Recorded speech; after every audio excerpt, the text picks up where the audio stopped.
Hello and welcome back to the third rail. In this week's episode we're going to have a look at a little locomotive that doesn't behave too well on the track. It constantly stops and goes. It's a model number 3324. I presented it a few weeks back on the channel. I've put a little link at the top right hand corner of the screen now if you haven't seen it and fancy catching up on this video. Right, I'm going to get the model out of its box and set up the shot a bit better so that you have a better view. There we go. So there's nothing cosmetically wrong with this locomotive, but if we look on the chassis we can see that the pickup shoe is rather worn. And if I look on the other bogie, it looks like the traction tires have seen better days. So we are going to put the locomotive on the track again, just to see if the symptoms are still there. So I'm going to rail the locomotive, set the signal to green manually so that I have power. Then I'm going to grab the throttle and see how it goes. So it stops. If I wiggle it a bit, the power comes back. It stops again. So we definitely have a bit of a contact issue. Let's try the other direction. The reverser and the lights are working on that side. But it's the same problem. It goes, then stops. And I have to wiggle it to make it work. Okay, looks like we have to look at a few things. Right, let's do this now. So, back to the bench. So I already know that I'm going to have to do a bit of work on the chassis. So I'm going to start by checking the inside of the locomotive, particularly the motor. So I'll start by loosening the body screw, which is in the center of the chassis. There we go. Then I lift the body, which comes straight up, which is a good sign, and that reveals a standard arrangement for a 3300 series locomotive. We have a mechanical reverser. I can already see that the spring has been adjusted during a previous service. Then if we look towards the center, we've got the electronic pre-reversing unit for a smooth change of direction. Oops, let me just put the body to the side. That will avoid some damage. Then we have a motor with a drum collector armature and its two graphite brushes. And connected to all this is the lighting, which is directional. It's got little bulbs which are fitted into plastic fittings, themselves clipped onto the chassis. It's low voltage lighting, so the bulbs are 1.5 volt and best not tested with 16 volt AC. They would just blow. To access the motor, I'm going to have to drop the motor bogie. First, I need to remove the mock bogie which is attached to it. That's easy. Single screw, lift the frame off and it will come straight out. I can now remove the holding plate for the motor bogie. Of course the screw is completely caked in dried grease, so I'm going to have to grab a larger screwdriver to have a better leverage, and the screw should come out easier. There we go. So let's take the plate off. It's sticking itself. Look at how dirty that thing is. Unbelievable. One more thing before I can lift the bogie out. I need to remove the light fitting.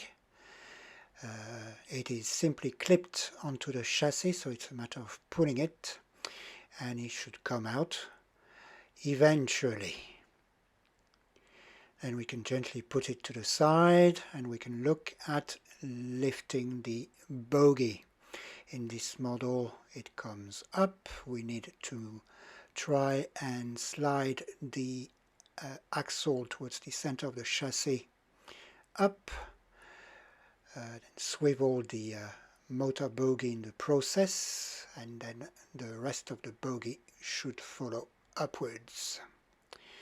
I need to be careful here because there's a potential for breaking a few solder joints, and I'd like to avoid getting the soldering iron out. Excellent, we're done. I can now disassemble the motor bogey, and for this I'll first need to remove the brushes on each side of the drum collector. I'll lift the springs off and pull the brushes out of their little housing. They still have a lot of life in them, and they're not covered in oil, which indicates that I won't have to deal with an oily mess inside the motor. Very good. Let me put the brushes aside and we'll proceed with the screws. Easy job there as well. They're not covered in dried grease, so they come out easily. Perfect. I can now lift the motor plate. So how does it look like in there? Right. Let me get the armature out. The collector is a bit dirty. I'll take the winding out now. Then we'll have a look inside the housing. Right, it doesn't look too bad. The wheels are not turning as freely as they should, but that's a minor thing. We just need a bit of oil. It looks like it's a simple job for the customary cotton bud. Before I start wiping things off, I'm going to quickly check the traction tires as I have access now. Oh yeah, they're loose, so this one's loose. Let's have a look at the next one. Same story. This one is okay, well, sort of, and this one's loose. Okay, I'm going to change all four. So I'm going to pull the traction tires off the wheels already, and then I'll proceed to wipe all the old oil off the inside of the motor housing and the gears. And now that I have a clear view of the inside of the housing, I can see that there's a little casting defect which resulted in a little piece of metal protruding, and it's located dangerously close to the gears, so it might catch dirt and prevent free movement during operation. So I'm going to remove it with my X-Acto knife. There we go, all done. Right, now I can clean the wheels, paying close attention to the grooves for the traction tires. I'll use a bit of alcohol to make sure that I remove any residue that can be found there, to make sure that the new traction tires adhere correctly to each wheel. It's time to look at these sluggish axles we'd noticed before. So there, all that is needed is a tiny bit of oil applied to the axle at the spot where it meets its bearing on the motor bogey. Then I can turn the wheels manually to start distributing the fluids, and that's already going much smoother than it did. Excellent. Right, we're getting closer to reassembly now. So I just need to clean the collector on the armature, just wipe off the graphite deposits and make sure both ends are clean and that the teeth are not damaged or clogged up with debris. All looks in order. Next step. Right, I'm going to grab a few traction tires and fit them. That's the usual thing. Place the traction tire on the wheel. Hold one part of it in the groove with your thumb and slide the tweezers with the other hand between the wheel and the tire, and everything should fall into place on its own. And then quickly check that the traction tires sit properly in their groove, and we're ready. So then we can look at reassembling the motor bogey. So I'll grab a bit of grease, apply it to both ends of the motor armature, and then I'm going to refit the winding and insert the motor armature back into the housing. I forgot to check the motor cover plate earlier, so we're going to quickly give it a wipe. It's a good thing I did that because it's absolutely filthy. Alright, it's going to take a few cotton buds and I'll be ready to complete the reassembly. I'm a bit out of sequence here. Normally I would have done this before, but there's also a few bits of dried up oil deposits on the motor housing, which I'm going to remove. And then I'll be ready to refit the screws and the brushes. Right, screws first. They go in nicely. I'll quickly check that the armature is turning freely. That's fine. And I can put the brushes back in. All done. Before I can reattach the motor bogey to the chassis, I'll clean the screw hole under the motor bogey to remove the dried up grease that was preventing me from loosening the screw earlier on. And I'll clean the area surrounding it as well. It was filthy. And I'll do the same with the holding plate and its screw. There we go, all done. And I can finally reinsert the motor bogey into the chassis and fasten it with the holding plate and the screw. All that's left to do on that side now is to reattach the light fitting. It just clips into place, so I just need to apply a bit of pressure on the bulb, and that's it. We're all done on that side. Let's have a look at the pickup shoe. We saw that it was a bit worse for wear. Indeed it is. I'm not even going to try and clean it. I'm going to go straight for a replacement with a new one. So we'll take the old one off. There we go. Before installing the new pickup shoe, I'll clean the pickup shoe contacts under the bogey. They're covered in dried up grease, so I remove them with a bit of alcohol on the cotton bud. And I'll clean the wheels as well in the process to make sure we've got good ground contact, which is a very important thing on 3300 series locomotives. Time for a bit of lubrication in the area. That will avoid a few squeaky noises. Just a tiny drop of oil where the axle meets its bearing, same as the motor bogey, and turn the wheel to distribute the fluids. Much better. And with everything clean, I can now install the new pickup shoe. I think we're ready for a test to see if all this hard work paid off. Oops, I have dropped my reverser spring, so I'm going to have to refit it. That bit is always a bit fiddly, I find.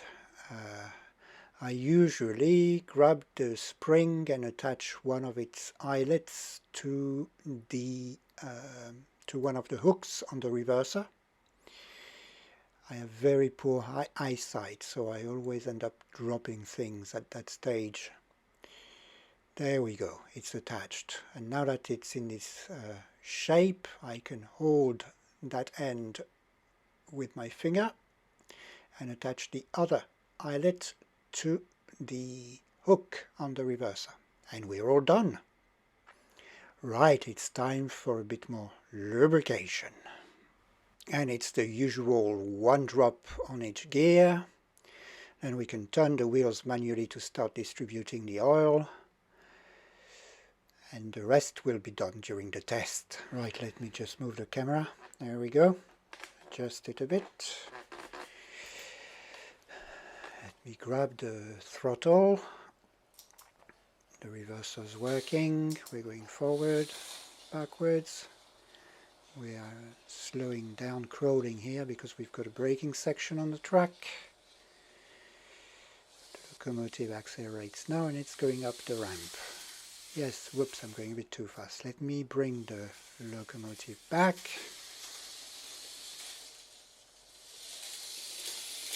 It's a bit wobbly. I think I have a problem with I've not set up my traction tires properly.